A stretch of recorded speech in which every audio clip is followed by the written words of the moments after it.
This section is dealing with the importance of the trust deed and the impact that the trust deed has on the way that we operate our superannuation fund. Remember that superannuation funds are a trust, and consequently the deed sets out the way that the fund is to be managed and the operation of the fund by the trustees. Nothing can happen within the fund, including legislative changes, that's not reflected in the deed.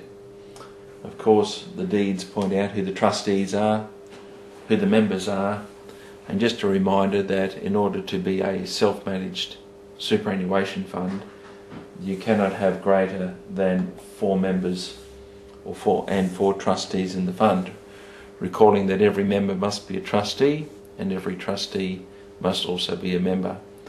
Even though the member may only have a $1 member account, they still hold the position of trustee and can act in that way. The deed covers basically everything there is to do with the operation and the implementation of the super fund.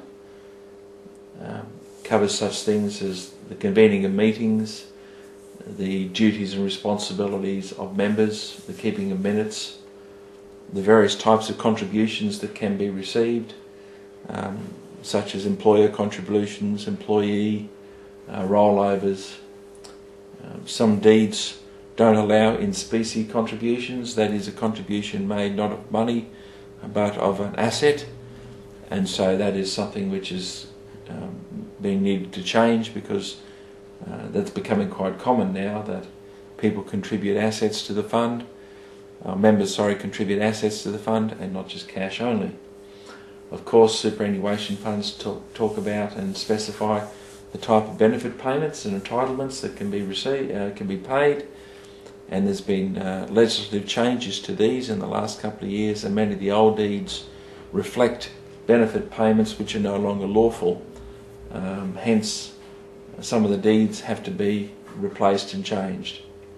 Of course, it talks about the deeds cover such things as how to handle the rollovers, transfers of benefits in and out of the fund, matters pertaining to the accounting, the audit, the keeping of financial records, all matters dealing with the appointment and resignation of trustees, dismissal, termination, the various powers and authorities and restrictions of trustees, as well as what has to happen and the steps that need to be taken in the event that the superannuation fund is being wound up. Why does the deed need to be amended or replaced from time to time? Well, simply because there are changes to legislation, or there are changes to individuals, and the individuals that within a superannuation fund, such as the trustee, are named, and so if there's a change of trustee or a change of member, then that page of the deed needs to be changed. Also, we audit the fund and the operations of the fund in conjunction with the trust deed, and so if the trust deed is constrictive, or you are doing things in the operation of the fund and the accepting of contributions or the payment of benefits which is contrary to your deed, then that needs to be taken note of, and I will make a request of you in my management letter to change the deed over. How a change is made, simply put, in 2 ways. If the changes are a major change to the deed, it's far easier just to do a replacement deed, but sometimes we need to make changes by just amending paragraphs, and so deeds of amendment are completed at that time. They're generally not a big deal. It's not as expensive as starting up a new superannuation fund with new deeds.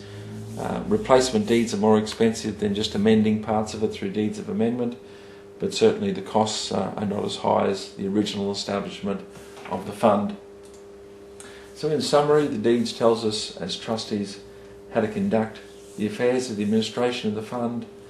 They do need amending from time to time to keep up with the changes to members and trustees, or of course changes that are made from time to time as a result of legislation, SIS Act, and some of the regulations that are put out by the Australian Taxation Office.